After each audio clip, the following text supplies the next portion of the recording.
fazer uma oração. Peço ao diácono Paulo.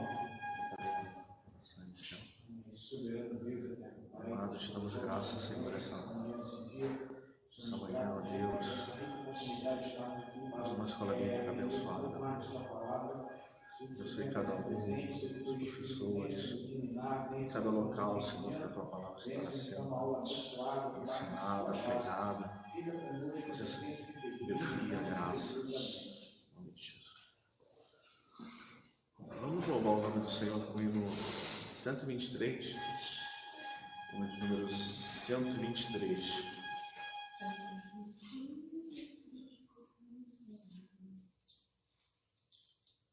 Um dia Cristo voltará, ao ascender o prometeu, do modo que subiu virá, há de ver o Rei Jesus, o povo seu.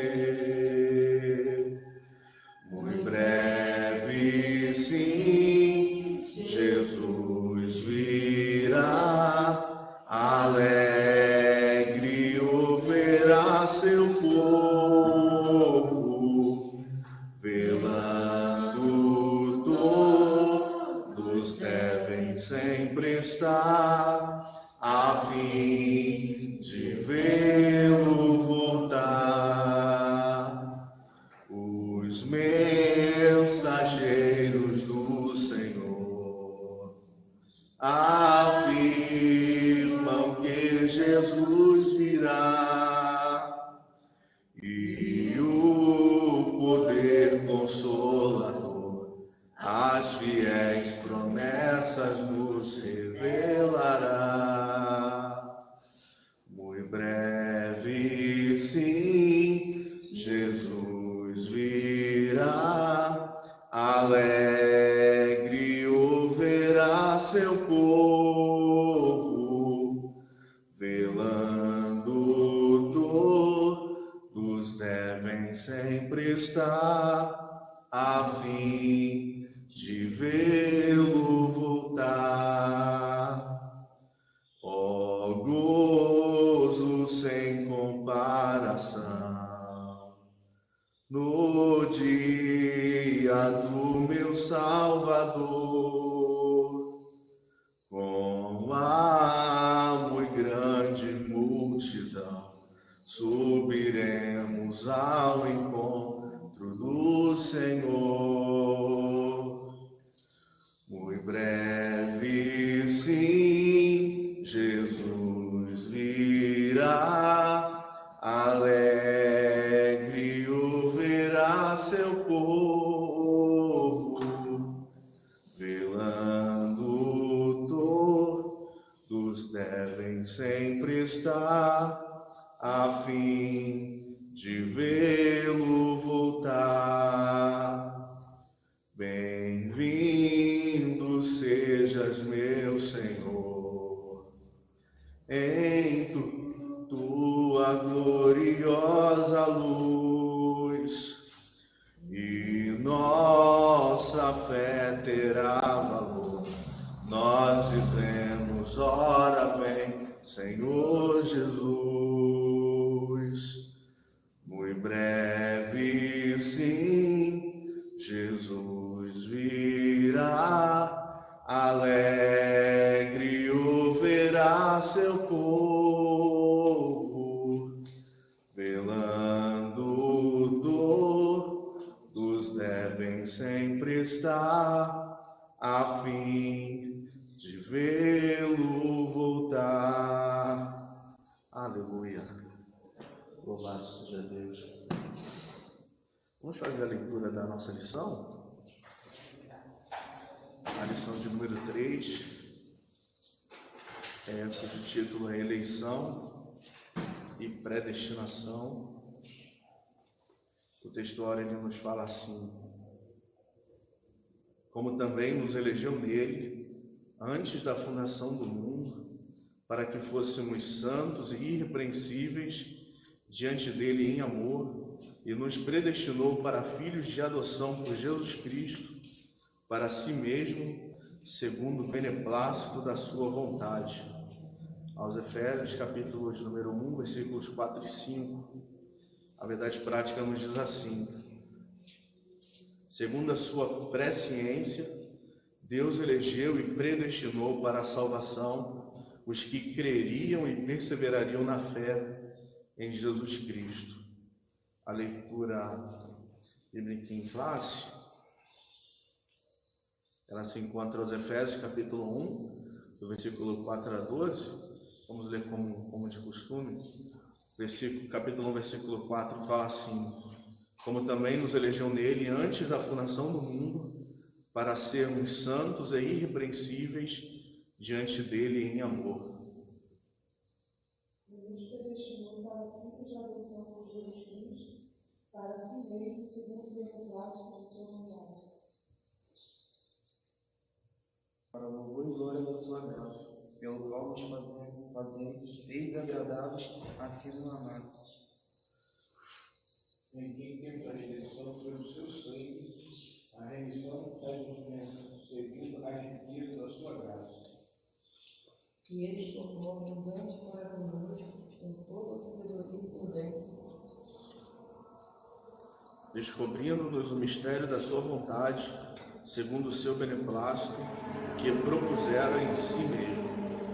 mandar a publicar em Cristo a dispensação dos tempos, tanto os que estão nos céus quanto os que estão na terra. Nele digo, em que também fomos feitos herança, havendo sido predestinados, conforme o propósito daquele que faz todas as coisas, segundo o conselho da sua vontade. Com o fim de sermos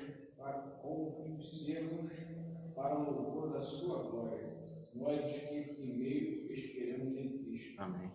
Vamos fazer mais uma oração. Pai querido, te damos graças, Senhor, essa manhã. Pai, já temos louvado o seu nome, estamos aqui reunidos para a glória do seu nome, para aprendermos mais acerca da tua santa palavra. Pai, dá-nos entendimento, dá-nos graça, aplica a tua santa palavra, que o teu Espírito nos ajude, esteja operando, nos dando entendimento, esclarecimento da tua palavra.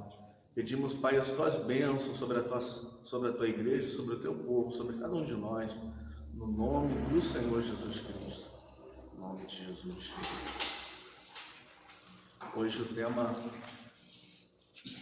tema da lição é eleição e predestinação, um tema bastante importante para nós, até para nós aprendermos que a predestinação é uma mensagem bíblica, e nós vamos aprender a predestinação bíblica, né? A eleição, conforme a palavra de Deus ensina, que às vezes parece que é só na visão do calvinismo, né, que tem a predestinação, e vamos ver a diferença da predestinação segundo o calvinismo. A Assembleia de Deus ela é baseada mais, praticamente toda, nas ideias de Armínio, que depois, na verdade, na visão bíblica, né? Antes de Calvino e Armínio, tem a visão bíblica que nós vamos aprender, mas que ela vai de acordo com a visão arminiana, que tem sempre aquela disputa de Calvino e Armínio com relação à predestinação, com relação à escolha de Deus. E no decorrer da lição nós vamos ver claramente essas diferenças, e nós vamos aprender essa eleição de acordo com a palavra de Deus, e nós podemos falar de antemão que é sempre de acordo com a presciência de Deus. Queremos que Deus elegeu, como Deus sabe todas as coisas, dentro da onisciência que sabemos que é um dos atributos, tem a presciência, que Deus sabe de tudo antecipadamente, Deus conhece o futuro, e nós vamos ver que essa eleição é segundo essa presciência de Deus. Não é uma eleição arbitrária, não é uma eleição de que Deus escolheu uns e rejeitou outros, mas aqui o texto áureo, ele começa falando como também nos elegeu nele antes da fundação do mundo, para que fôssemos santos e irrepreensíveis diante dele em amor, e nos predestinou para filhos de adoção por Jesus Cristo, para si mesmo, segundo o beneplácito da sua vontade. Está aqui em Efésios capítulo 1, versículos 4 e 5. E a verdade prática, ela explica bem essa questão da eleição, como ela se dá, segundo a sua, na verdade prática, segundo a sua presciência, Deus elegeu e predestinou para a salvação os que creriam e perseverariam na fé em Jesus Cristo. Então nós cremos que essa eleição, nós vamos ver que na eleição é uma escolha que Deus fez dos eleitos antes da fundação do mundo, antes de criar, antes da criação dos céus e da terra, antes de existir qualquer ser humano, mas de acordo com a sua presciência. Deus, ele sabe daqueles que iriam crer no seu Filho Jesus Cristo, atendendo o chamamento do Evangelho. Isso Deus sabe aqueles que perseverariam também até o final, e a eleição é de acordo com essa presciência de Deus. O calvinismo normalmente ensina que a eleição de Deus ela é incondicional, de que Deus teria já escolhido seus eleitos e que, independente de qualquer coisa, Deus já teria escolhido segundo a sua soberana vontade. Eles não creem claro, eles creem na presciência, mas de que a escolha, Deus escolheu tantos que seriam salvos, tantos que seriam condenados, baseado simplesmente na sua soberana vontade, sem nenhum critério, mas nós vemos que a predestinação bíblica, a gente vai ver aqui logo na leitura diária, na leitura de segunda-feira, fomos eleitos segundo a presciência de Deus. Ele dá outro texto, que é lá, na verdade, um texto fundamentando, que é 1 Pedro 1:2, e a gente vai fazer a leitura desse texto, que ele fala justamente essa eleição segundo a presciência de Deus. 1 Pedro 1:2.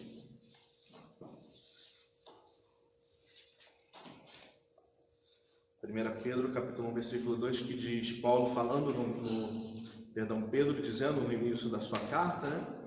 Eleito segundo a presciência de Deus Pai, em santificação do Espírito, para obediência e expiação do sangue de Jesus Cristo, graça e paz nos sejam multiplicados.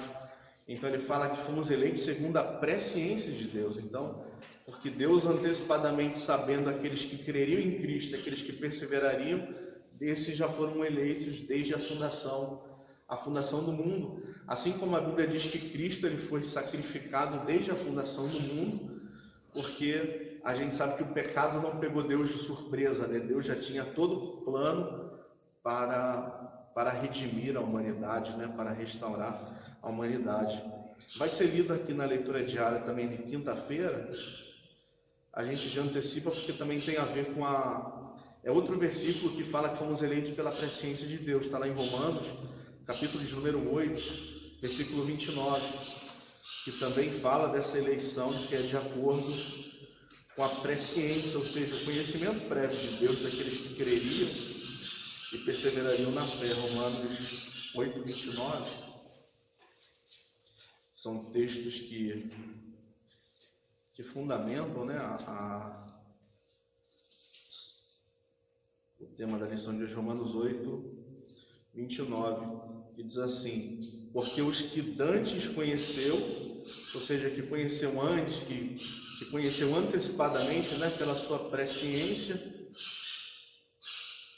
também os predestinou para serem conforme a imagem do seu Filho, a fim de que ele seja o primogênito entre muitos irmãos. Então, esses que dantes conheceu, está falando da presciência. Deus nos conheceu antecipadamente, aqueles que creriam em Cristo e aqueles que iriam se arrepender. Então, a eleição bíblica é uma eleição condicionada. Deus ele viu na eternidade aqueles que creriam, mas ele viu justamente aqueles que atenderiam o chamado da salvação. O calvinismo não, já fala não, aqueles que Deus escolheu antecipadamente, pelo critério que Deus escolheu salvar uns e Deus escolheu condenar outros. Eles acreditam nessa dupla predestinação. Deus escolheu uns para salvar e outros para condenar. E a Bíblia, na verdade, ela mostra a eleição, a predestinação para a salvação. A gente vai ver essa diferença. Toda vez que a Bíblia fala de predestinação, ela está dizendo para salvar. Deus não arbitrariamente escolheu alguns para lançar no inferno. Porque no calvinismo que eles pregam isso, eles dizem que os que foram condenados, eles podem ouvir o Evangelho, ouvir a palavra, mas Deus não vai dar a eles a fé para que eles se arrependam. Deus não vai dar a fé para que eles possam se salvar. E isso essa ideia do calvinismo cai numa contradição, que Jesus manda pregar o Evangelho para todos, mas que lógica teria Deus mandar pregar para todos se Deus não vai dar fé para alguns para que eles não sejam salvos, se eles já estariam condenados? seria uma anunciação de um evangelho que iria divulgar algo que não seria possível eles receberem. E no calvinismo eles ainda dizem que esses que Deus foram destinados para a condenação, quer dizer, não há possibilidade deles se arrepender, eles já foram determinados, decretados. Eles entendem que Deus decretou todas as coisas. Eles entendem que tanto as ações dos justos como as dos homens, dos ímpios, foram determinadas e decretadas por Deus.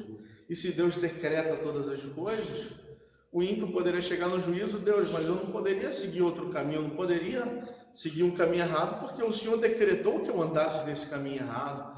Então, até a questão da responsabilidade humana fica complicada. Você é responsabilizado alguém que tem consciência dos seus atos e que pode agir e se determinar de acordo com os seus atos. E o calvinismo prega, não é a predestinação bíblica, estou fazendo alusão ao calvinismo que prega essa dupla de predestinação que não é bíblica. Nós vimos que a predestinação, a eleição, ela é para a salvação segundo a presciência de Deus, não é arbitrária. Deus viu os que creriam, os que atenderiam o chamado, os que tiveram a fé em Jesus, os que se arrependeram. Esses foram os eleitos que Deus, na sua presciência, ele viu.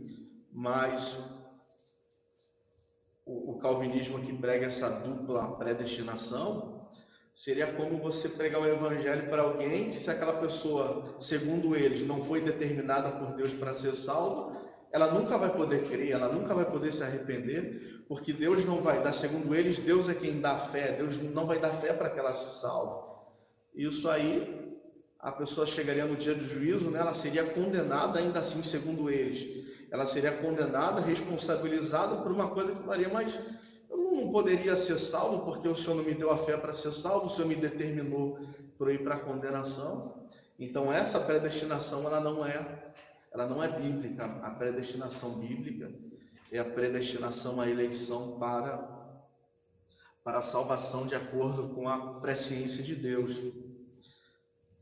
Aqui na leitura de terça-feira, que fala que Deus oferece salvação a todos, mas nem todos recebem. 1 Timóteo 2:4.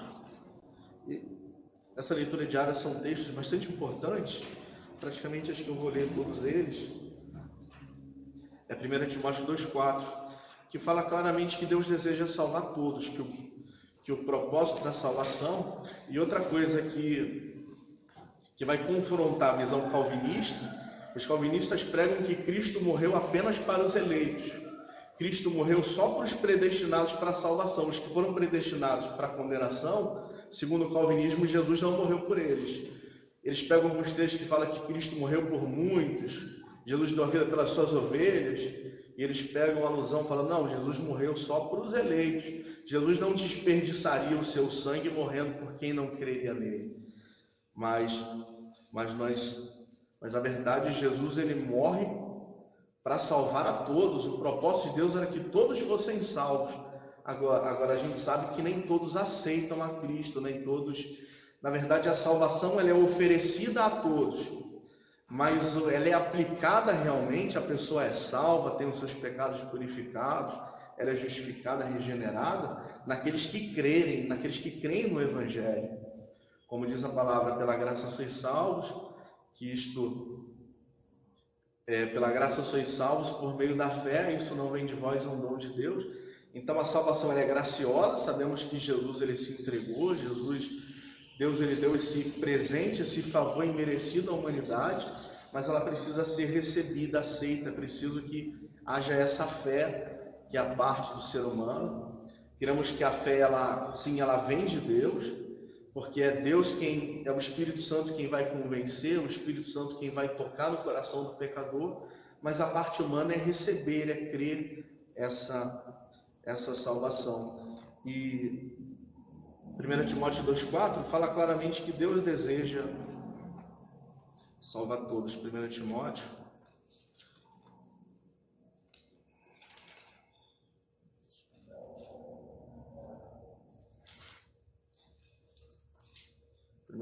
2,4 o 3 ele ajuda a complementar, porque isso, a partir do 3, porque isso é bom e agradável diante de Deus nosso Senhor, que quer que todos os homens se salvem e venham ao conhecimento da verdade. Então, Deus ele quer que todos se salvem. Cristo, logicamente, ele morreu por todos. O sangue de Cristo ele tem o poder de perdoar os pecados de todos os seres humanos, mas ele somente será aplicado realmente, o perdão dos pecados naqueles que creem, naqueles que aceitarem. E uma outra coisa ilógica do calvinismo, eles que pregam que, segundo eles, Deus teria também predestinado alguns para a condenação. Peraí, se Deus diz que quer salvar todos, como é que ele já determinou que alguns vão para o inferno? Não tem lógica, né? Ou Deus estaria sendo mentiroso, Deus estaria dizer, eu quero salvar todos, eu quero te salvar, ou a gente fala, não, eu quero te ajudar, eu quero te salvar, só que Deus já teria determinado desde antes da fundação do mundo que aquela pessoa iria para o inferno. Não tem lógica, não tem sentido isso, né? Deus determinar e sendo que fala, eu quero te salvar, mas eu já te destinei para o inferno, tá bom? Então não faz sentido isso, né? A leitura diária de quarta-feira fala sobre os eleitos devem vigiar para não cair e perderem a salvação, falando do cuidado, né, de que o crente ele pode se afastar, ele pode aceitar a fé e se apostatar, se desviar, ele pode perder a salvação que ele obteve em Cristo. Um outro ponto que se diferencia do calvinismo é que eles creem que a pessoa não pode de maneira nenhuma, é uma vez salvo para sempre, que é uma doutrina que não é bíblica, né? Já que a Bíblia fala em vários casos sobre a vigilância do salvo, para que ele não se desviar, fala sobre a apostasia da fé, e só pode se apostatar da fé quem um dia teve a fé, quem um dia seguia a fé, senão ele não seria apóstolo, ele nunca teria crido, né, no Evangelho. A apostasia é justamente você negar a fé, negar o que você crê um dia e você se apostatar, você abandonar. E a Bíblia diz lá em 1 Coríntios 10:12, aquele pois que cuida está em pé, olhe que não caia, falando que para nós vigiarmos, né, tomarmos cuidado para não cairmos. De quinta-feira, Romanos 8:30, apenas os eleitos em Cristo foram predestinados. A gente leu, acho que foi 29, né? Romanos 8:30, que diz, Romanos 8:30, e aos que predestinou, a esses também chamou, e aos que chamou, a esses também justificou, e aos que justificou, a esses também glorificou, falando aqui os eleitos foram predestinados, aqueles que foram eleitos pela presciência de Deus, foram predestinados para serem conforme o seu Filho Jesus Cristo, né, santos. Aqui a leitura de sexta-feira é Romanos 8:28 e 29, a predestinação não é dupla, pois ela diz respeito apenas às dádivas da salvação. 8:28 e 29, e sabemos que todas as coisas contribuem juntamente para o bem daqueles que amam a Deus, daqueles que são chamados por seu decreto, porque os que dantes conheceu também os predestinou para serem conforme a imagem de seu Filho, a fim de que ele seja o primogênito entre muitos irmãos. Aqui no título, o comentarista fala que não existe essa dupla predestinação, mas que ela é só apenas para a salvação, né? Somente eleição e predestinação para a salvação. E a leitura de sábado, a salvação pela graça provém do amor de Deus. Está em Efésios 2:4-8.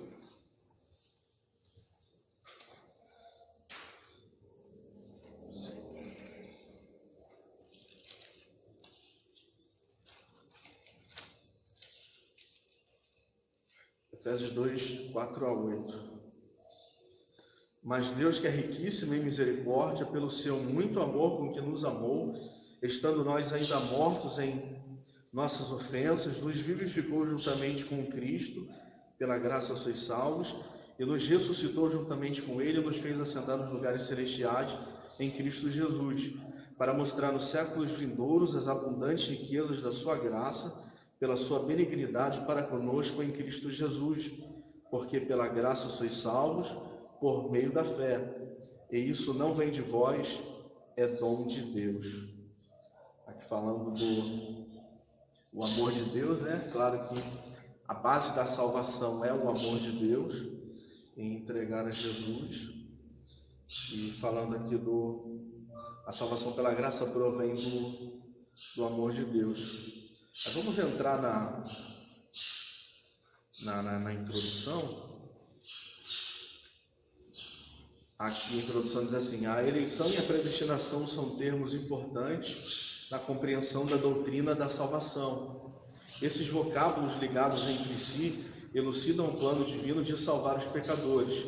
Nesta lição abordaremos os conceitos bíblicos e a interpretação pentecostal referente à eleição e à predestinação. Aí aqui no tópico primeiro, fala eleitos para uma vida santa e irrepreensível. A dádiva da eleição precede a nossa existência. Antes da fundação do mundo, Deus planejou salvar e capacitar para uma vida de santidade os que Ele elegeu de antemão. Então, aqui falando que a eleição ela se deu antes da fundação do mundo, nós já lemos que o desejo de Deus seria salvar a todos. Se dependesse do arbítrio, apenas da determinação de Deus, eu creio que Deus salvaria a todos, porque esse era o desejo de Deus. Mas sabemos que depende do homem crer no Evangelho, do homem se arrepender. Sabemos que Deus não fez robôs, né? Nós cremos que Deus deu o livre-arbítrio, Deus deu liberdade ao homem de escolha. E essa eleição que Deus faz, nós vemos que é segundo a presciência daqueles que creriam em Cristo e perseverariam até o fim, porque atenderam o chamado de Deus, Então, já que o desejo de Deus era salvar a todos, se dependesse exclusivamente de Deus a salvação, claro, ela é oferecida por Deus, eu creio que Deus salvaria a todos, porque Deus ele é amoroso, Deus é misericordioso, mas Deus ao mesmo tempo não obriga um homem a aceitá-lo. Você tem que me servir, você tem que fazer a minha vontade. O calvinismo diz que Deus já determinou tudo, até E se você chega a um ponto de crer que Deus determinou tudo, as mortes, os adultérios, os homicídios, você tem que falar que é Deus que determinou aquilo, que Deus é que determinou que aquilo acontecesse. E para nós é inconcebível crer que Deus determinou o mal, pensar dessa maneira é dizer que Deus é autor do pecado, Deus é autor de toda a mazela, de todo o pecado que existe na humanidade. E a Bíblia diz: do que se queixa o homem, senão dos seus próprios pecados. Sabemos que o que fez trazer os males da humanidade foi a desobediência de Adão, foi o pecado de Adão que trouxe toda a condenação sobre a humanidade, a culpa que Cristo vem retirar, né? Vem restaurar a comunhão com o Pai. Mas sabemos que a responsabilidade do pecado ela está no homem, está na desobediência. Antes de existir o homem foi com Lúcifer, né, se rebelando. Então, não podemos, apesar de Deus ter criado Adão, apesar de Deus ter criado o Jardim do Éden, eu já vi um argumento assim dos calvinistas: não, mas Deus criou Adão, Deus criou o Éden, Deus criou Eva, queria oferecer lá o fruto proibido, então Deus não criou todas as condições? Não, Deus fez o jardim, na verdade, Deus deu todas as condições para o homem não pecar. Ele estava num paraíso, ele podia comer de tudo, ele gozava de coisas maravilhosas. Então, Deus fez tudo perfeito e condições, não para o homem pecar, mas para o homem ser santo. Mas o homem assim desobedece. Nós não podemos atribuir a Deus porque Deus na sua onisciência, claro que ele sabia que o homem ia pecar. Mas, na verdade, Deus fez um meio de prova para que ele pudesse... que o homem estivesse na presença dele voluntariamente, querendo obedecê-lo, servi-lo. Mas o pecado tanto não pega Deus de surpresa que ele já tinha o plano da salvação, né? Desde antes da fundação do mundo, e os seus eleitos, que ele já pré-conheceu desde antes da fundação do mundo. Então, mas quem defende o calvinismo, essa tese de que Deus determinou tudo, ela invariavelmente você tem que alegar que Deus é o autor do mal, Deus é o autor do pecado, Deus é quem determina tudo. Então, mas essa não é uma visão bíblica. Então, esse versículo aqui de João, capítulo 6, versículo 44, quando Jesus ele se declara como a vida, a gente pode entender então dessa forma, né, que você está explicando, que ele fala assim, ninguém pode vir a mim se o Pai que me enviou não o trouxer, e eu ressuscitarei no último dia. Então a gente pode entender como essa questão da paciência de Deus. Também ninguém vem ao paciente não trouxer. Sim, entendemos que todas as pessoas que vão a Cristo é por Deus, Deus oferece a salvação, o Espírito Santo ele fala, ele convence. Todos aqueles que aceitam a Cristo, na verdade, como Jesus falou, não foram vocês que me escolheram, né? Eu escolhi a vós. Cristo já nos escolheu, e o desejo de Deus seria que todos fossem salvos. Só que essa questão do chamado ele não obriga, né?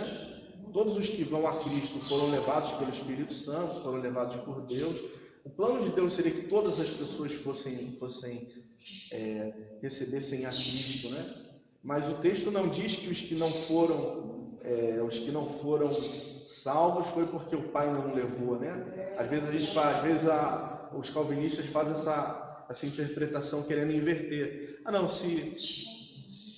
Se aqueles que foram a Cristo foi porque o Pai trouxe, os que não foram foi porque o Pai não quis trazer. Essa é a interpretação deles, mas que seria equivocado.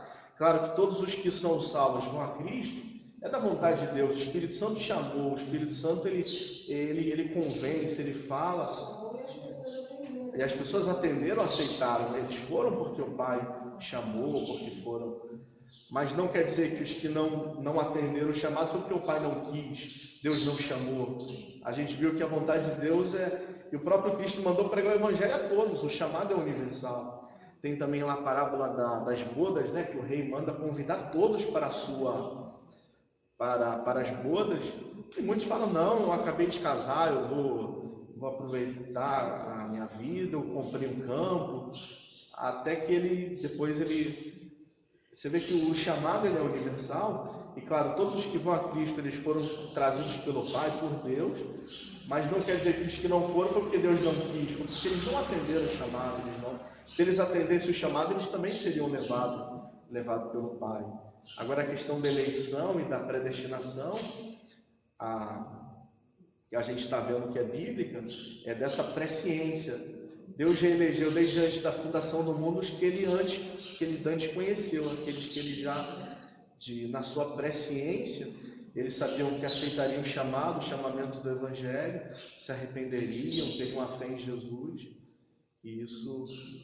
Nessa parábola até se citou, lembrando aqui também que Deus ele chama e dá as condições para a gente continuar. A gente vê que na parábola, não sei se eu estou ainda não, mas acho que sim, porque na parábola ele distribui as roupas que as pessoas deveriam vestir, só que tem uma pessoa que não se veste, mas veste as que ele disponibilizou, aí é expulsa, né, das roupas, né? Aí entra também essa questão, muitas pessoas são chamadas, Deus dá as condições, mas as pessoas não obedecem. Aí acabam perdendo a sua salvação. Verdade. Até esse texto que os calvinistas também gostam de usar, querendo falar que Deus predestinou somente alguns para a salvação e os outros para a condenação, a questão do muitos são chamados e poucos escolhidos, né? O chamamento do Evangelho ele é universal, ele é para o mundo inteiro. Mas realmente os escolhidos são os que aceitam o Evangelho. Nós queremos que aqueles que realmente atendem ao chamado, né? Não que Deus arbitrariamente já tinha escolhido quem iria crer, porque o calvinismo prega que Deus já escolheu os que creriam e que Deus daria fé a estes, e aos os que seriam predestinados à perdição, Deus não daria fé àqueles. Então seria um ato de Deus mesmo, até chamada eleição, predestinação incondicional. Deus escolheu porque Ele quis fazer assim, independente de... Ele quis dar fé para uns e outros não deu a fé.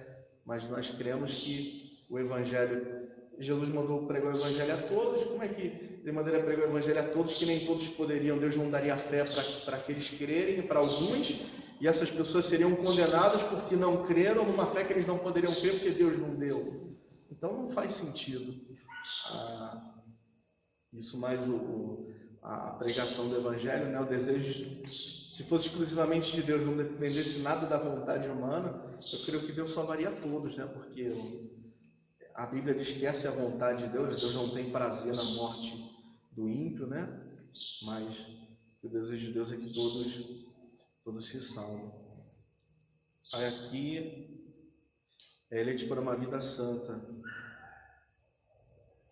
A dádiva da eleição precede a nossa existência. Acho que eu li isso aqui, né? Antes da fundação do mundo, Deus planejou salvar e capacitar para uma vida de santidade que Ele elegeu de antemão. Aí aqui é a eleição divina. A eleição traz a ideia de escolha. Aos Efésios 1:4, Paulo menciona 3 aspectos dessa escolha, dessa eleição. Em quem fomos escolhidos? Em Jesus, por isso ela é cristocêntrica. Em que tempo se deu essa escolha? O tempo é dito como antes da fundação do mundo. E qual a finalidade dessa eleição, dessa escolha? Para que fôssemos santos e irrepreensíveis. Donald Stamps, editor da Bíblia de Estudos Pentecostal, afirma que a eleição de pessoas ocorre somente em união com Jesus Cristo e que ninguém é eleito sem estar unido a Cristo pela fé. A nossa declaração de fé assevera que Deus elegeu a Igreja desde a eternidade, antes da fundação do mundo, segundo a sua presciência. Então aqui nesse tópico, nesse item, ele falando da eleição divina em quem fomos escolhidos, né? Fomos escolhidos em Cristo, né? Toda eleição, a nossa salvação, ela se dá através da pessoa de Jesus Cristo. Fora de Cristo, nós entendemos que não há salvação, a não ser para o tempo anterior à vinda de Jesus, né? A gente sabe que antes do aparecimento do Messias, o critério era outro para a salvação. Não poderia se exigir que Abraão, ou que as pessoas daquela época crescem em Jesus, já que Jesus sequer existia, Jesus não tinha vindo, era um mistério que estava oculto, né? Que veio se revelar no Novo Testamento. Mas aqueles que morreram na fé em Deus, na fé de que já havia a promessa de que Deus mandaria o Messias, aqueles que morreram na esperança, a Bíblia até diz que creu Abraão em Deus e isso lhe foi imputado como justiça. De certa maneira, a justificação pela fé já era aplicada, ainda que Cristo não vinha, mas a partir do conhecimento do Evangelho, da pregação do Evangelho de Cristo, nós sabemos que a salvação se dá por aqueles que recebem o Evangelho, recebem a Cristo como seu Senhor e Salvador e recebem a graça de Deus na salvação. Então a eleição ela é em Cristo, fomos eleitos em Cristo para termos uma vida santa, para sermos salvos. Quando se deu aquele pergunta, a gente viu que antes da fundação do mundo, a eleição, antes de Deus criar o homem, Deus já tinha os seus eleitos, os seus salvos, não arbitrariamente escolhidos, mas pela presciência de Deus, já que Deus sabe de todas as coisas, cremos que eleitos, e a finalidade é para que esses eleitos em Cristo fossem santos, fossem irrepreensíveis. Na verdade, o desejo de Deus para a humanidade era que o homem fosse santo, que todos os seres humanos lhe obedecessem, mas queremos que o homem tenha a liberdade de escolha e que ele não, muitos homens não seguem. Até Jesus fala claramente isso quando ele diz até sobre a porta ser estreita, o caminho apertado, né? Ele fala, olha, muitos há que não encontrem o caminho da vida porque a porta é estreita, o caminho é apertado, ou eles preferem andar pela porta larga, mas aqueles que procuram entrar pela porta estreita, pelo caminho apertado, esses encontram o caminho da vida, falando claramente que a pessoa que vai tomar a decisão, eu quero andar pelo o Evangelho, que a gente sabe que temos que renunciar ao mundo, renunciar ao pecado, é uma vida de renúncia. Jesus disse para cada dia nós tomarmos a nossa cruz, nos negarmos, é o caminho estreito, é o caminho apertado, mas é muito mais fácil o homem escolher pelo caminho da libertinagem, para ter uma vida como ele quer, andar entrar pela porta larga, pelo caminho largo, que não tem restrições, tem uma liberdade muito grande. Mas sabemos que é o caminho que Jesus disse que leva à perdição, né?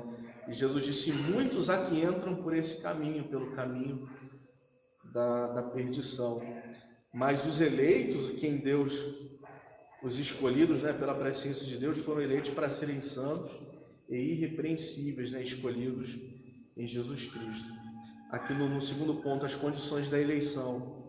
A Bíblia do Estudo Pentecostal ensina que a eleição para a salvação em Cristo é oferecida a todos e torna-se uma realidade para cada pessoa de acordo com o seu prévio arrependimento e fé.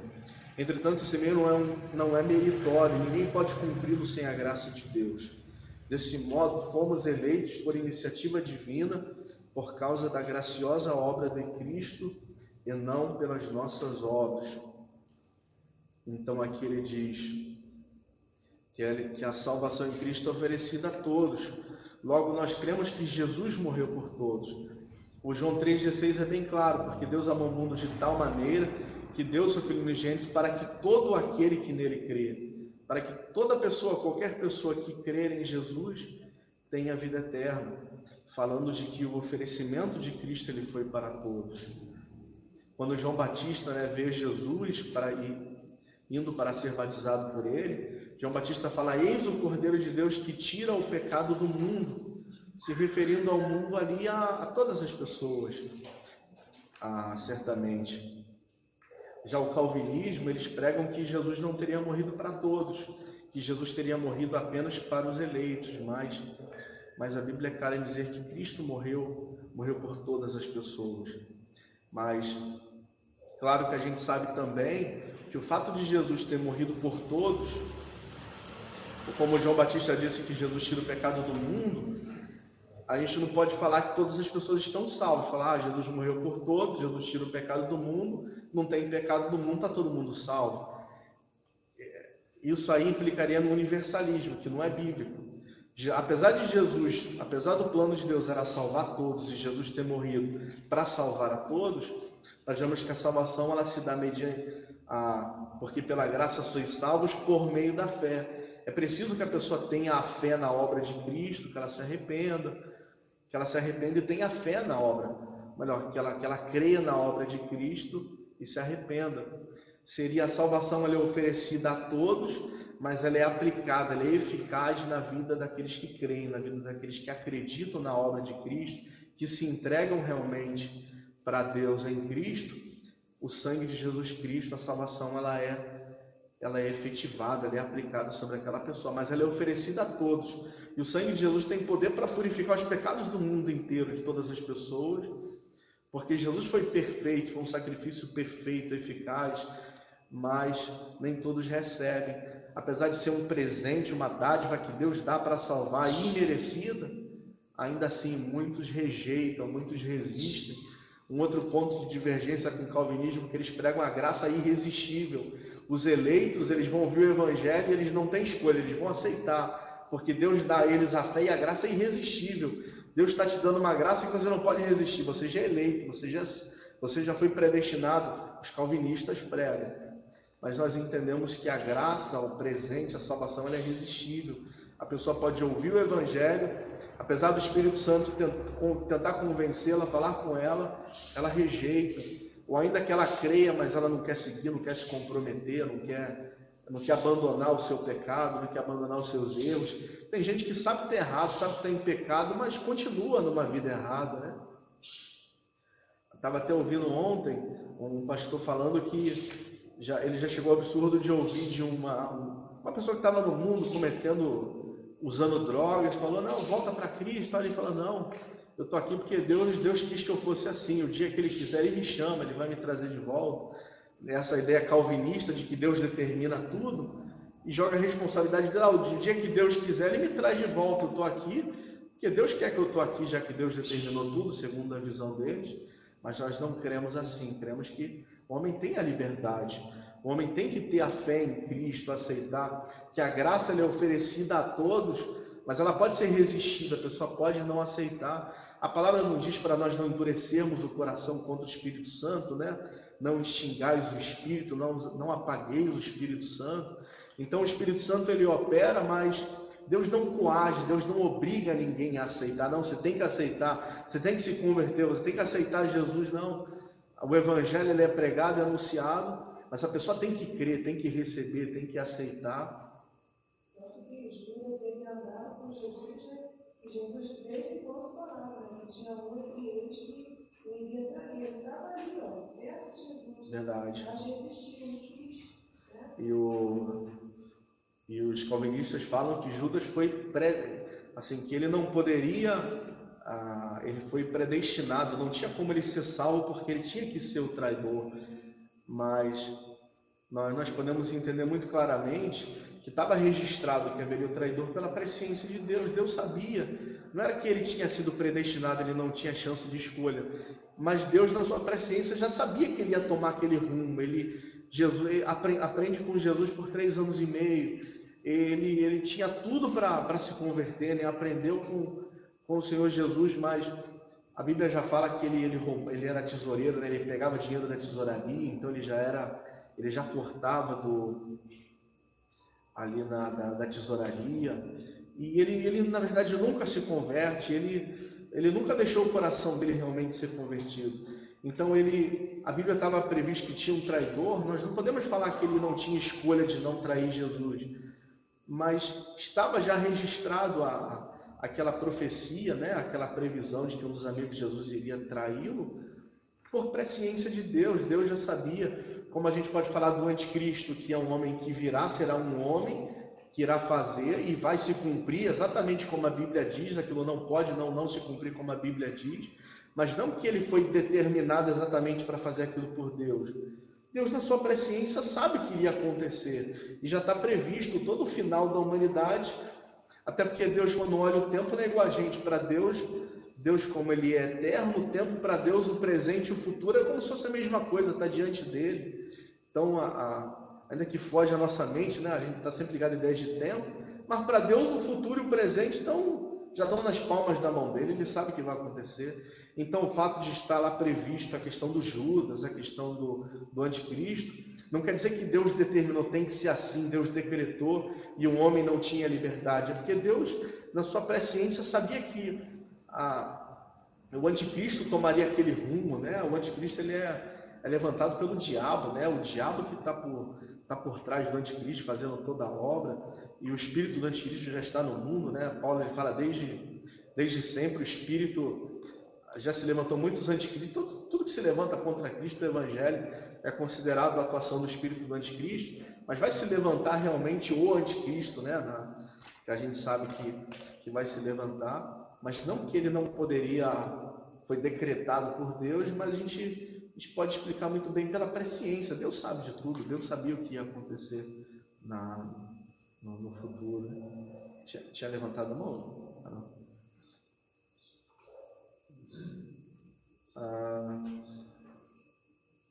Aqui, condições de eleição, né? A gente leu.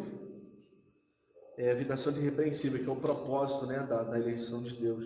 Paulo enfatiza que a eleição tem a finalidade específica de sermos santos e irrepreensíveis diante dele. Nesse aspecto, o vocábulo grego ágios, santo, significa separado do pecado. O adjetivo grego amomos, irrepreensível, expressa algo sem defeito ou inculpável. Os termos apontam para a santificação, isto é, o mais alto padrão ético e moral de vida para agradar a Deus que nos elegeu em Cristo. Está aqui falando dos objetivos de Deus, né, na vida dos salvos, é a santificação, é ter uma vida afastada do pecado, né, consagrada a Deus. O quarto ponto aqui do primeiro item, a nova vida dos eleitos. O tema é apresentado como exortações contra a velha conduta, tais como mentira, furto, palavras torpes, amargura, ira e cólera, e ainda severas advertências contra a fornicação, impureza, avareza e embriaguez. A finalidade é apresentar a Deus uma igreja gloriosa, sem mácula, sem ruga, mas santa e irrepreensível. Não obstante, somente o Espírito Santo capacita o crente para esse novo estilo de vida. Trata-se, portanto, de um processo contínuo de santificação até a glorificação final no dia de Cristo. Então, a nova vida dos eleitos, sabemos que a nossa nova vida ela se dá ao aceitarmos a Cristo, né, na regeneração do novo nascimento. E o novo nascimento ele passa a ter seu tempo do Espírito, então ele passa a sua vida a ser dirigida pelo pelo Espírito Santo. E a gente só tem condições de agradar a Deus, de ter uma vida de santidade, mediante a operação do Espírito Santo. A gente sempre vai ver Deus indo ao encontro do homem. Quando Adão peca, a gente vê Deus indo: Adão, onde estás? E Deus indo em direção. A salvação é assim também. Não é Nós cremos que desde que o pecado ele entrou no mundo, houve uma depravação total da humanidade. O ser humano passou a ser considerado morto espiritualmente, mas isso não quer dizer que ele deixou de ouvir Deus. Você vê que quando Deus foi falar com Adão, Adão ouviu a voz de Deus. Onde estás, Adão? Aí Adão começa a se justificar, a começar a se explicar, mas nós cremos que o homem em pecado, a situação do homem pecaminosa, a depravação da humanidade, o homem naturalmente não buscaria uma vida de santidade por ele próprio. A nossa natureza nos levaria ao pecado, a desobedecer a Deus mais e mais. Mas a salvação é Deus indo em direção ao homem, oferecendo a reconciliação, oferecendo a salvação. É sempre Deus oferece gratuitamente a salvação, Deus vai em direção ao homem. Por isso essa ordem de pregar o Evangelho: vai, prega o Evangelho, anuncie o Evangelho a toda criatura. E a gente sabe que a fé vem pelo ouvir, justamente ouvir a palavra, ouvir o Evangelho. E o Espírito Santo ele age nesse convencimento. E nós que já aceitamos, fomos regenerados pelo Espírito Santo, pela água do Espírito, né? Nós só podemos continuar tendo uma vida de santidade na medida em que nós nos relacionamos com Deus. E o Espírito Santo nos leva a isso, né? Temos uma vida de santidade. Se fosse só por nós mesmos, a gente caminharia no sentido contrário, né, a Deus. Aqui no finalzinho ele fala: somente o Espírito Santo capacita o crente para esse novo estilo de vida.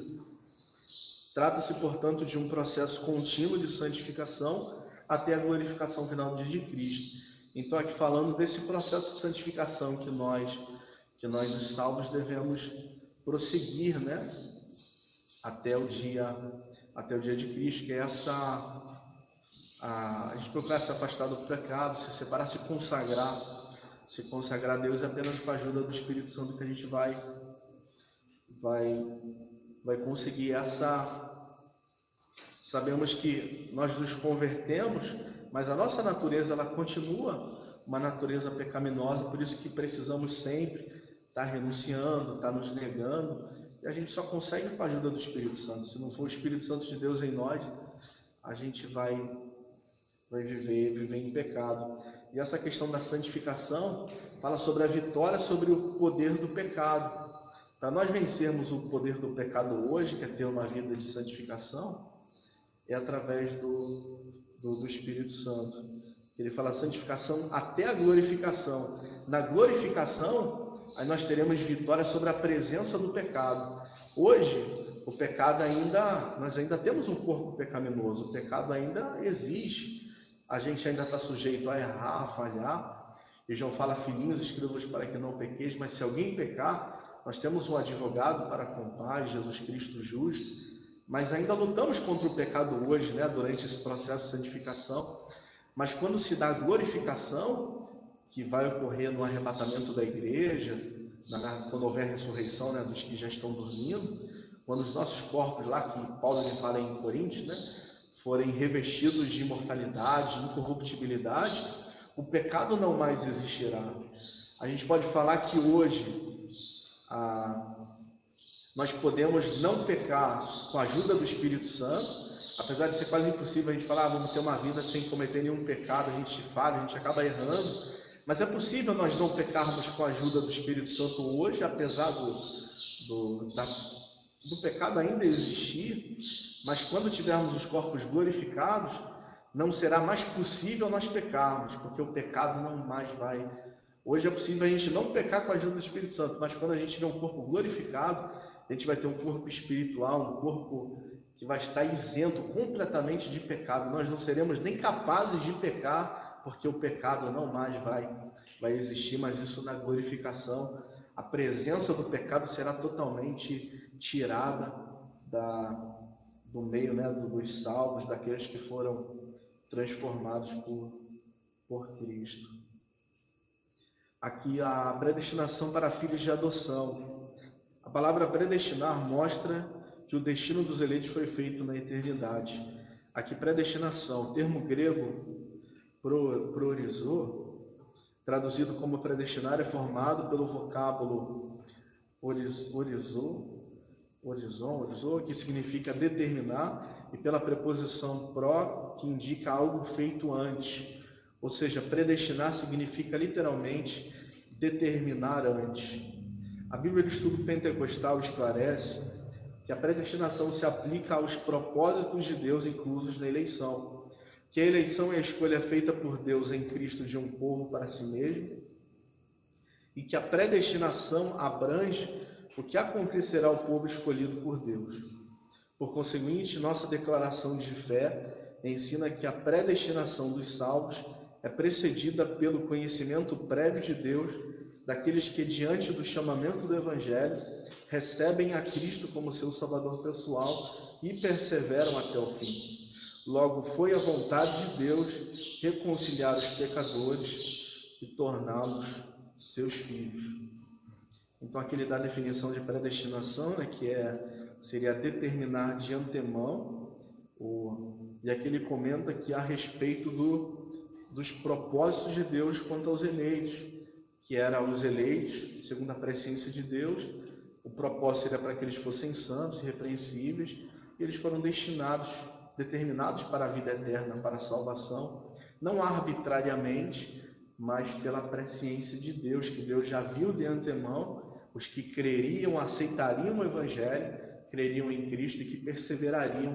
Não adianta também a pessoa aceitar Cristo, mas depois ela se desvia, se afasta, não persevera.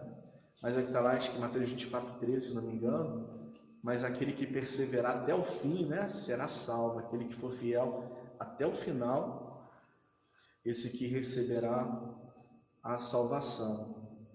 Então, a predestinação está muito ligada à eleição. Todos os eleitos são predestinados segundo a presciência de Deus para terem uma vida santa, para serem conforme a imagem do seu Filho. Aqui, filhos por adoção. Paulo é o único escritor no Novo Testamento que emprega o termo adoção. Essa prática não fazia parte do sistema legal judaico, mas era comum entre os romanos e perfeitamente conhecida entre os gregos. Assim, o apóstolo enfatiza que foi agradável a Deus inserir no plano da salvação a adoção dos eleitos como filhos, segundo o beneplácito da sua vontade. Ele ainda assinala que o amor foi o que moveu o Pai a nos adotar. Se no outro tempo éramos estranhos e inimigos de Deus, agora estamos reconciliados com Ele em Cristo e somos seus filhos. Essa posição nos é imerecida, contudo, aprove ao Pai fazê-lo assim. Aqui falando que fomos adotados, né, em Cristo Jesus, é o que diz lá em João 12, né? Jesus veio para os que eram seus, podemos considerar o seu povo, né, os judeus, a quem Deus elegeu, né, a nação, para ser o seu povo, ser o seu filho realmente, mas eles rejeitam o Messias, rejeitam o Filho de Deus, mas a todos quantos receberam, deu-lhes o poder de serem feitos filhos de Deus, mais uma vez fazendo menção a esse alcance limitado, né, a todos quantos, quem recebeu a Jesus. Por isso que é importante que o Evangelho seja pregado a toda a criatura, para que todos tenham a oportunidade de aceitar Cristo, de crer no Evangelho, mas a todos quantos receberam, deu-lhes o poder de serem feitos filhos de Deus. Enfim, nós só permanecem sendo filhos de Deus aqueles que fazem a vontade do Pai. Aqueles que fazem, né? Eu já ouvi umas ideias, uma vez filho para sempre. Essa ideia do É tão boa, na hora de ministrar, o rapaz fala isso, uma vez fique para sempre. Você não é errado. Aí ele trazendo até uma alusão, quando a pessoa erra, a pessoa é disciplinada, aí até ele batendo nisso, criticando, fazendo uma crítica a esse respeito, as pessoas são jogadas fora, aí no final ele fala, mas uma vez filho para sempre. Criticando a disciplina, mas a Bíblia diz que Deus corrige o filho a quem ama, né? Então a disciplina e a correção justamente de um pai que ama o filho. A disciplina não é para jogar a pessoa fora, né? Ela ali vai ter a disciplina para ela ajudar ela a aprender.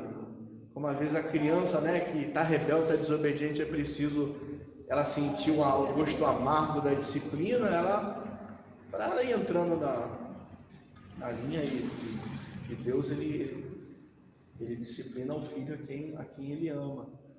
E é claro que também a gente não pode achar aqueles que realmente aceitaram a Cristo, aqueles que apostatam realmente da fé, que negam a fé, não querem saber de Cristo, ou negam o Evangelho, eles podem perder a salvação, né? Deixar de ser filhos. Se apostataram da fé, eles deixaram de participar. Nós também não cremos assim, qualquer pecadinho que a gente comete, como que perdi a salvação. Falei uma besteirinha, perdi a salvação. Eu orei, me arrependi, estou salvo de novo. Seria muito instável a salvação, parece que depende muito do mérito humano, né? Se eu for perfeito, eu estou salvo. Eu cometi uma falhinha, eu não estou mais perfeito, eu vou para o inferno. A gente entra até na questão meritória. Então, eu sou salvo pelos meus méritos, eu tenho que ser perfeito. É claro que o salvo, ele busca a santificação, se afastar do pecado, mas nós não estamos totalmente isentos de pecar. A gente deve ter uma vida santa, sem pecado nenhum, mas a gente está sujeito a falhar. E aquele que é salvo, quando ele peca, ele vai se confessar diante de Deus, vai se arrepender. Não é cometer um pecadinho, a não ser que ele comete um pecado e depois fica naquele erro, não abandona, não se arrepende, porque a Bíblia diz que aquele que confessa, né, os seus pecados, suas transgressões e abandona, esse alcança a misericórdia, né, diante de Deus. Aquele que confessa e abandona, mas seria uma coisa muito instável, né? Qualquer coisinha do salvo, de repente você falou um negocinho, não vigiou, falou uma palavra e perdeu a salvação. Orou, não, estou salvo de novo agora, eu acabei de orar, me arrependi. Mas é realmente no caso da pessoa que se apostata, né? Ou realmente abandonou a fé, está no caminho de pecado, mas permanece no pecado. Não é a situação de que a gente pode eventualmente falhar, você vai se arrepender, você não é a questão que a palavra fala. Nós não podemos mais ser escravos do pecado, né? Até a santificação nos ajuda nisso, de vencer o poder do pecado. Nós entendemos que aquele que está sem Cristo, ele é escravizado, ele é dominado pelo pecado. A vida dele é uma vida de pecado. A regra da vida dele é o pecado. Na vida do salvo, não. O salvo, a regra é uma vida de santidade. Eventualmente ele pode falhar, nós somos falhos, somos sujeitos a falhar, mas a salvação é justamente pela graça. Se a gente não entende que a salvação é pela graça, eu sou salvo porque eu não mereço, eu sou pecador, mas eu sou salvo pela graça, porque o sangue de Jesus me purifica de todo pecado. E a doutrina da justificação é essa: Jesus pega o nosso pecado e nos dá a sua justiça. É por isso que Deus olha para a igreja, mesmo a igreja formada por várias pessoas falhas, mas Deus está olhando pela igreja através do sangue de Cristo, através da justiça de Cristo. É por isso que a igreja, mesmo formada por pessoas falhas, a igreja ela é santa, ela é pura, ela é imaculada, porque Cristo pega a sua justiça e passa para nós. Então, a nossa salvação, a segurança que nós temos em Cristo, é que enquanto nós estamos em Cristo na fé, ainda que eventualmente a gente cometa uma falha ou outra, o sangue de Cristo, a justiça de Cristo, ela está em nós. Agora, se a gente apostata da fé, ou se a gente abandona a fé, eu passo a ter uma vida deliberada de pecado, que na prática você está abandonando, né? Você está deixando a fé, aí sim, você perde a salvação, tudo. Agora, não é porque a gente comete uma falha ou outra, se a gente está na fé, está em Cristo, está confiando na justiça de Cristo, de maneira nenhuma estou falando que a gente tem liberdade para pecar à vontade. Igual Paulo fala, já que o pecado, a graça superabundou no pecado, vamos pecar mais para que a graça superabunde mais e mais? Claro que não é isso, né? A Bíblia nos manda termos uma vida de santidade, mas se nós falharmos, pecarmos, devemos confessar, orar. E a Bíblia diz que temos um advogado, o sangue de Jesus Cristo, ele nos purifica de todo pecado. E essa salvação ela é imerecida mesmo, é pela graça. Se dependesse da nossa perfeição, da gente não errar nunca, a gente estava todo mundo perdido, né? Estava todo mundo condenado. Mas o primeiro estágio da salvação é quando a pessoa aceita a Cristo, ela recebe essa justificação. Ela, antes que era culpada pelo pecado e deveria ser condenada, punida, quando a pessoa aceita a Cristo, o que Cristo fez na cruz, que foi pagar pelos nossos pecados, a Bíblia diz que Ele levou, né? Ele tomou sobre si os nossos pecados, as nossas iniquidades, Ele toma o nosso pecado e Ele nos dá a sua justiça, a sua santidade. É por isso que a igreja, nós fomos justificados por Cristo. A justiça de Cristo, ela é declarada a nós somos, Deus, Ele declara aquele que aceita a Cristo como justo, como lavado, como remido pelo sangue de Jesus Cristo. E nós cremos que a pessoa pode perder a salvação, mas por se apostatar da fé, negar aquela fé que ela cria, ou ela começa a ter uma vida de pecado e não ouve o Espírito Santo, a pessoa no salvo que peca, o Espírito Santo vai falar, se arrepende, se arrepende. O dia que a pessoa mais não ouve mais o Espírito Santo e passa a ter uma vida, ou ainda que ou se endureça o Espírito Santo, né, que quer que ela abandone o pecado, aí ela perde, né, pode perder a salvação. Aí até um ponto que a lição não fala, mas um ponto interessante, que os eleitos segundo a presciência de Deus, aqueles que Deus previu que creriam e perseverariam, esses a gente pode afirmar com certeza que não perdem a salvação, porque Deus já previu que eles perseverariam até o fim, mas nós não sabemos. Eu sou um crente ou sou um eleito? Deus sabe se eu vou perseverar até o fim. Deus já sabe se eu sou um eleito desde antes da fundação, porque Deus já previu, Deus sabe de todas as coisas. Nós podemos afirmar que o nome dos salvos está escrito no livro da vida. Não que ele determinou, mas porque ele previu, ele sabe, Deus sabe. Mas isso na ótica de Deus, Deus sabe. Mas nós que não sabemos, estamos no caminho rumo ao céu, nós temos que vigiar, temos que orar, temos que ter uma vida de santidade, para que a gente não seja apenas um crente que foi salvo e que depois se apostatou da fé, se desviou, mas realmente um eleito em Cristo. E aí o eleito, nós vemos que Deus predestinou para uma vida santa, para uma vida de pureza, né, de santidade. E cremos que somos eleitos em Cristo Jesus para termos uma vida santa. E por isso que nós ensinamos que a eleição é pela presciência de Deus. Não que Ele determinou arbitrariamente, mas porque Ele, como Deus, Ele sabe, Ele já previu desde antes da eternidade os que aceitariam o Evangelho, os que perseverariam até o final. Aqui os privilégios da adoção. Deus criou o ser humano para estar em comunhão com Ele, mas o pecado rompeu essa dádiva. Entretanto, em Cristo, o Pai reconciliou-se com os homens, adotando os escolhidos.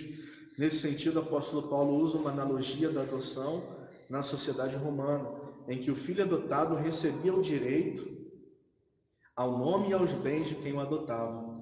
Igualmente, na filiação divina, Deus predestinou as bênçãos de um novo nome, de uma nova imagem, a imagem de Cristo aos eleitos. Então, Deus concede a redenção e a remissão de pecados e restabelece a comunhão com o pecador, dando-lhe o direito de chamar Abba Pai, isto é, o direito de ter intimidade com o Pai. Isso significa que passamos a ser herdeiros de Deus e co-herdeiros de Cristo, das promessas de Abraão e da vida eterna, tendo sido aceitos por Deus, somos transformados em filhos para seu louvor, para a sua glória. Então aqui ele fala dos privilégios, benefícios, né? Como filho adotado, a gente sabe que já segundo a lei, o filho adotado ele tem os mesmos direitos do filho legítimo. Da mesma maneira, nós como adotados, filhos de Deus, temos direito à herança, ao nome de Deus, temos direito a todos os privilégios que Deus ele tem. E a palavra fala que somos herdeiros de Deus e co-herdeiros junto com Jesus Cristo, que é o Filho unigênito do Pai, que é o herdeiro de todas as coisas, é o dono de todas as coisas. Já que a palavra diz que tudo foi criado por Ele, para Ele, né? Tudo foi criado por intermédio do Filho, e sem o Filho nada do que foi feito se fez, né? E nós, como filhos de Deus, ainda que adotados, temos os mesmos direitos a toda a herança, né? A tudo que Deus tem preparado para o seu povo, a eternidade, a nova Jerusalém, toda a glória que Deus tem preparado. É o que Paulo fala, aquilo que o olho não viu, o ouvido não ouviu, nunca subiu o coração do homem, são as coisas que Deus tem preparado para aqueles que o amam, né? Para aqueles que são fiéis a Ele. O último tópico é a sublimidade do propósito divino na predestinação. A excelência da predestinação está na provisão de bênçãos espirituais aos eleitos pela vontade divina em Cristo e por seu incalculável amor. Predestinação e salvação. O soberano Deus não predestinou incondicionalmente pessoa alguma à condenação eterna, mas deseja que todos se arrependam e convertam-se de seus maus caminhos. Nas 6 vezes que a palavra aparece no Novo Testamento, a predestinação, nenhuma delas faz referência à condenação de pecadores. Portanto, não houve uma dupla predestinação. Essa dupla ele faz alusão para a salvação e para a condenação. Cremos que Deus só elegeu e predestinou para a salvação. Portanto, não houve uma dupla predestinação em que Deus decretou escolher uns que vão para o céu e outros para o inferno. Nossa declaração de fé assevera que a predestinação bíblica diz respeito apenas à salvação, sendo condicionada ao arrependimento e à fé em Jesus Cristo segundo a presciência divina. Então, ela reafirmando aquilo que a gente já falou, cremos que a predestinação ela é apenas para a salvação dos eleitos, né, os que foram eleitos segundo a presciência de Deus, e ela é condicionada à fé e ao arrependimento daqueles que aceitam, recebem, né? Já segundo o calvinismo, eles entendem que Deus predestinou segundo a sua soberania, mas incondicionalmente, que Deus não viu critério nenhum, Deus não teria escolhido os salvos porque Ele previu a fé deles, Ele previu que eles se arrependeriam, mas que Deus determinou quem Ele queria salvar e quem Ele não queria salvar. E como a gente já viu, isso não é bíblico. A Bíblia, toda vez que o comentarista fala que faz referência à predestinação, ele faz com relação à salvação. E seria um contrassenso. Deus falar, eu quero salvar todos, como nós vimos que é o desejo de Deus, mas você já foi destinado ao inferno. Então não tem lógica, né? Não tem. E como atribuir responsabilidade humana em alguém que já foi determinado a ir para o inferno, que não tem escolha, não tem liberdade? O julgamento pressupõe alguém que tem liberdade, alguém que tem escolha, que tem a consciência do que está fazendo, alguém que possa decidir o seu caminho, que tenha algum mínimo de poder de decisão. Apesar que cremos que a salvação é um ato de Deus, é Deus quem oferece, é o Espírito Santo quem nos convence, é Deus quem... A pregação do Evangelho que produz a fé, é Deus indo em direção ao homem, mas o homem tem a liberdade de escolher, ou de aceitar, ou de resistir, ou de não aceitar o oferecimento da salvação. E cremos dessa maneira, né? Que a salvação é irresistível, a pessoa pode negar, não aceitar a pregação, como a gente vê muitas vezes, né? Se falar de Jesus, do Evangelho, não, eu creio em Jesus, eu tenho Jesus, mas quem realmente tem a Cristo obedece, quem tem a Cristo, e Jesus falou, aquele que me ama é aquele que guarda a minha palavra, né? Aquele que guarda os meus mandamentos. Você falar que ama alguém, mas não tem prática nenhuma no sentido de obedecer, né, a Deus e de fazer a vontade de Deus, é uma mera... é apenas de boca para fora, né? É uma coisa que não é verdadeira. O ponto 2, predestinação e amor. Antes de Deus criar qualquer coisa, o seu plano de redimir a humanidade e de definir o destino dos crentes estava estabelecido. Por conseguinte, a Bíblia mostra que a redenção divina não foi uma medida de emergência. Ao contrário, era o plano imutável do amor de Deus desde sempre. Aqui consiste a sublimidade dos propósitos eternos em prover a salvação, o amor de Deus. Foi por amor que Ele nos elegeu e nos predestinou em Cristo. Isso implica dizer que a salvação, como favor imerecido, provém do amor de Deus. Não obstante, os que se achegam a Cristo não são coagidos, mas atraídos por Ele. Então aqui ele fala do amor de Deus em eleger um povo, né, em predestinar um povo, se dependesse exclusivamente da vontade de Deus. Eu creio que Deus teria salvo a toda a humanidade, a todas as pessoas. Jesus morreu por todos, Ele ofereceu a salvação a todos. mas ao homem cabe sim a escolha, né? Ele deve fazer a escolha por Cristo, crer no Evangelho, e infelizmente nem todos creem, nem todos aceitam, né? Querem seguir, querem fazer a vontade de Deus. E a gente sabe que todo o plano de salvação ele foi pelo amor foi baseado no amor de Deus, né? Pela humanidade, em salvar, em resgatar o ser humano. Aqui no último pontozinho, não obstante os que se achegam a Cristo não são coagidos, mas atraídos por Ele. Cremos que a salvação é oferecida.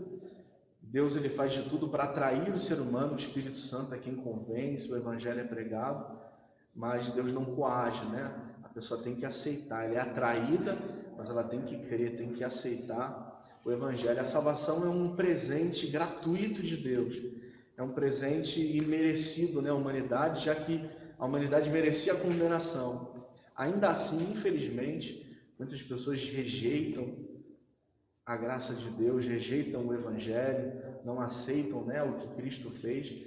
A salvação não foi de graça, porque Cristo pagou um preço muito alto, um preço de sangue, mas para nós ela é graciosa, ela é imerecida, Deus nos dá Deus pagou o preço. A salvação o homem tinha, desde que o pecado entra, uma dívida com Deus impagável. O ser humano assume, já que não havia nenhum justo sequer, que a palavra de Deus diz, e sobre nós estava a condenação da morte, né? O salário do pecado é a morte. Aí Deus ele é tão amoroso que, vendo que nenhum ser humano era capaz de pagar ou de resgatar a humanidade, o próprio Deus ele se encarna, o próprio Deus vem a esse mundo, se humilha, padece por nós e ele paga o preço pelos nossos pecados. Deus, não vendo que a humanidade não podia pagar, o próprio Deus se faz homem, já que a dívida era uma dívida do homem com Deus, Deus se faz homem e Deus paga essa dívida com o Filho, né? Pagando essa dívida com Deus, com o Pai, diante do Pai. Por isso que era necessário, quando eles oram, Pai, se for possível, passa de mim esse cálice, sem que eu beba, mas era necessário, porque Jesus, apesar de não ter nenhum pecado, nós sabemos que em tudo ele foi tentado, mas ele não peca, mas ele estava levando os pecados da humanidade, ele estava levando os nossos pecados. Então ele precisava, o Cordeiro de Deus, precisava ser sacrificado para que a sua justiça nos fosse imputada, para que nós fôssemos justificados diante de Deus. E por isso era necessário que Jesus morresse, e essa dívida foi paga. E a única coisa agora que Deus exige é que nós creiamos, né, que nós venhamos aceitar essa obra de Cristo, e ainda assim muitas pessoas não aceitam, né, rejeitam essa graça, esse favor imerecido que é oferecido, né, para toda a humanidade, cremos assim. A conclusão, para a gente encerrar, Cristo morreu por todos e por cada um dos pecadores. Desde a eternidade, segundo a sua presciência, em Cristo, Deus elegeu e predestinou os que creriam e perseverariam na fé a viver em santidade, receber a filiação divina e a desfrutar de todas as bênçãos espirituais divinamente estipuladas. Amém. Aqui fecha, retomando, né, sobre o ponto que nós comentamos. A hora passou bastante, mas é difícil resumir nesses assuntos que tem muita coisa importante, e são pontos complexos, né? Tem a doutrina da Assembleia de Deus, ela é voltada muito pro lado, essa disputa que coloca, né, Calvino e Arminiano. Claro que a nossa doutrina é bíblica, ela desde sempre é baseada na Bíblia, é anterior a Armínio. A gente não baseia a nossa fé em Armínio, mas ela é coerente com as interpretações que Armínio fazia da salvação, com relação à salvação, e que divergem de Calvino, né? Uma vez salvo para sempre, Deus já tinha predestinado essa dupla que nós aprendemos que a Bíblia, que é a predestinação para a salvação, não dupla, Deus não predestinou, determinou que ninguém fosse para o inferno arbitrariamente. E E é um tema bastante importante. A gente encerra essa lição de hoje. Não teve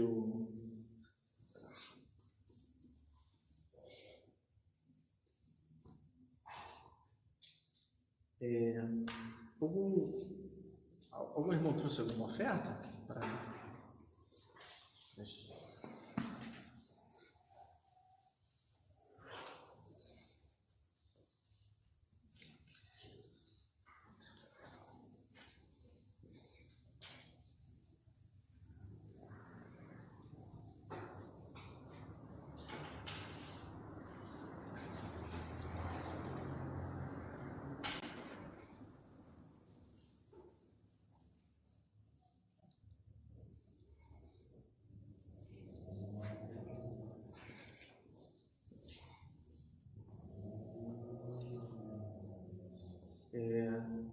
Hoje a gente não fez o relatório, eu não vou ler. Hoje é ceia, né? Hoje é ceia, né? Tem a Santa Ceia à noite. Eu convido os irmãos a porem de pé para a gente fazer a leitura do textual. Logo após estar orando para encerrar.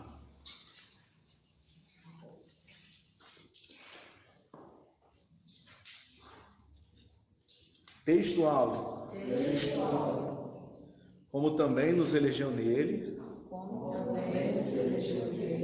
antes da fundação do mundo,